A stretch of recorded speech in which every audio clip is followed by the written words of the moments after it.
Hi everyone. In this video we are going to create a simple application to use Node.js as a server on the back end, and on the front end have a client that can store or save a key and value pair, and when we want to get the value back from the server, we can just click get value and it'll bring it back onto the client side. Normally, you would have these applications running. Um, you'd have the server running on a server somewhere, and you would have this client running on your user's device, whether it's a phone or a tablet or a desktop computer. In our case here, I'm running everything on my same machine because this is just in development. So when we are creating a server application with Node.js, you have two programs, Node and npm, which is the Node package manager. Packages are code that is open source and available for anybody to use, and they can allow you to basically save you a lot of work of re-implementing something that somebody else or a lot of other people have already worked on. So with your Node server, you do need a package.json file that will be used by Node.js in order to understand some things about your application. So to create that, all you do, we've got our folder here. I already have my CSS folder, the HTML file, my scripts folder, and my server.js, which we will get to in a bit here. These the In order to generate that file, um, I just type in npm init, and from here this utility walks you through, and this is exactly what we want to create that file. So I'm just going to stick with all of the defaults that's going to give me here, and there we go. It's This is the JSON that's actually in this package.json file, and I click yes. Okay, and that creates the file here. The next thing I'm going to do is open up that file, and I want to add in the dependencies. So these are the packages that we are going to be using. So just copying this over from somewhere before, and here are, as of the recording of this video, the latest versions of Express and the body parser modules, which we'll be using. So I save that, close that, and I go back to my terminal here and type in, make the screen a little bit bigger here, and I type in npm install. So this is going to read in the package.json file and figure out which packages I've requested as dependencies, and it will install them and everything that they're dependent on, and so on. So now that we have that going, I'm just going to, we'll discuss the server.js here. So one thing that you'll notice is this is a bit different from the textbook. As with everything on the internet, you'll find that it's constantly evolving, and with new versions there's changes. So there has been changes between when the textbook was written and this video has been created, so I'm using the latest version as of right now. And in this version, we need to first get those node packages. So we've installed them, but in order to get them into our server, we need to add these two statements. Next, I'm going to create the server, and then I will add, this should be familiar from the textbook, I will add the locations of the files, so that Express, which is the server package, so that the server actually knows where to find the files it needs when I request them. And with this is all you need in order to have things show up here. Finally, you just need to have this server.listen, and then we put in the port that we want. 8080 is a standard port. You might need to use another one if other people are working on the same server.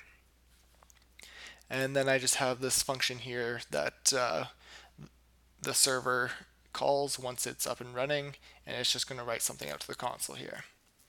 So I'm just going to, in order to start my server, I just type in the command node server.js, and there we go. We see that server.js is ready for requests, and that's how I'm able to refresh here. So this IP address here, that will always correspond to your machine. It's like saying home. That's always the machine that you're currently on. And then I put colon 8080 for that port that we have listed over here. So this is now running. And on this side, you see that I didn't have to put anything other than this web address here. That's because I have the name of the file as index.html.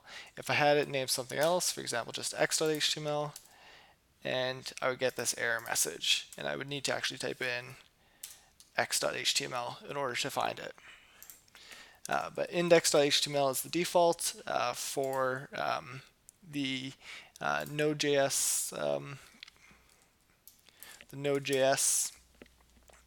servers, as well as many other different programming languages. So now the first stage of this application is we need to actually save something. So I'll type in my key, which is test, and the value will be this.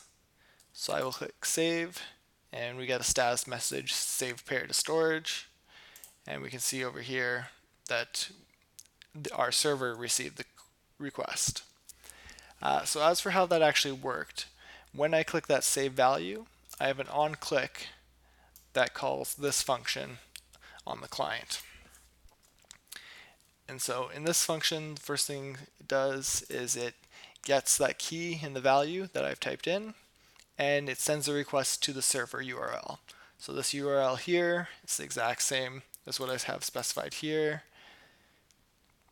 and it goes to the /save route, and it sends that pair. So I created a JSON object with the key and the value, and it sends that off back to the server.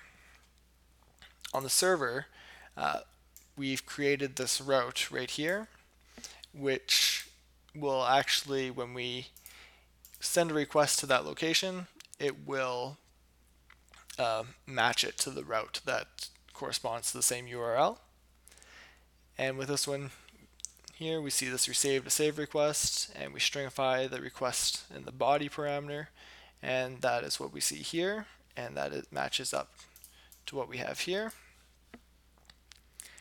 And once we have that, we have this array that we've defined on the server, and this we simply use the key and the value to save the entry into the array.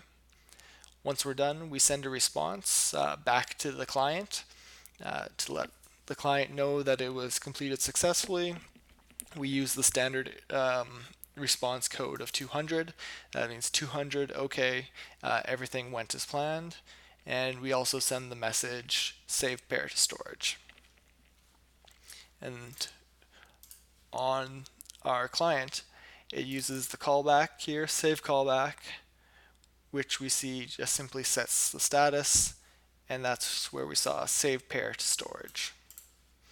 Okay. Our next step that we'll want to do is we'll want to actually retrieve the value. So I click get value, and we see the status change to successfully found the value, which was this, which matches what I put in before. In that case, and we also see it down at the bottom here. When I click get value, there's an on click that runs this method. This function will get the key and send a get request. So a post request is when we are posting data or sending data to save. A get request is when we are requesting data from the server. And in this case, we use the /get route, and we send that key in our request. That matches this route that we've coded right here. First thing it does is it checks, do I actually have that key in storage? In this instance, we do. So it gives us back that 200 OK status and sends back the value. Since it's successful, jQuery Mobile runs the get callback, and that sets the status to successfully found the value and the data that was sent from the server. If, for instance, we put in a key that isn't anywhere in hasn't been saved before. You type in get value, and in that case, this part of the code would run. The key would not be found, and we would send a 400 status not found. And then we would also send the message key not found. In that case, jQuery Mobile knows that 400, that means it was a failure. So it knows to run this fail method, key not found callback, and this function then sets the response, key not found, which matches what we sent here. Okay. I hope that this helps you get acquainted with the Node.js server and client applications. In further videos, we will work with databases in order to store and permanently the information that we're sending back and forth. In this example, we're able to store some information and retrieve it after all done. Good luck.